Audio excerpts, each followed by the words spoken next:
not everybody's familiar with the different models. So there's kind of two major ones that you're probably familiar with. So one is the traditional model. And this has been around for about 75 years and is still used in a lot of organizations today. And in this model, the board is responsible for strategic planning, budget, all policies, and oversight of committees. Very involved board. And they delegate most day-to-day responsibilities to the executive director, who they are responsible for hiring. And then finally, in this model, staff, volunteers, the executive, and committees all report back to the board. So this is what we might call like a working board. They're very involved. They've got their hands and their mitts in a lot, right? And this is very common, particularly with some smaller organizations, but it's not limited to the small ones. This is what we call a working board. Well, we found that there were some limitations with this, so enter Carver. So the Carver policy governance model was introduced by Dr. John Carver in answer to some of the weaknesses of that traditional model. So in the Carver model, the board is focused on determining the overarching policies. These are known as the ends. So they focus on those ends, while responsibility is delegated to the CEO and other members to establish the means.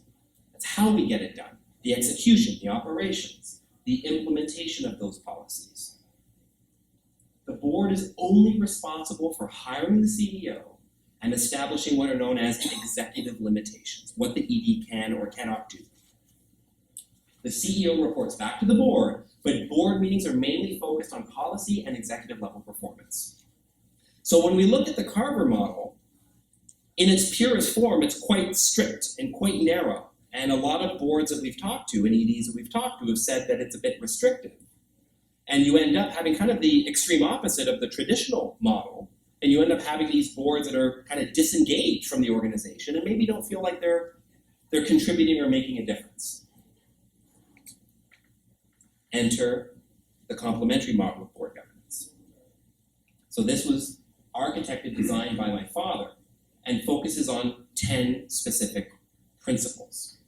And some of them are similar to the previous two models, but all of which combine to create an effective and rewarding approach to governance. The essential difference in the comp model is that the board is held responsible for both the management and the governance of the nonprofit. So that's a big distinction here.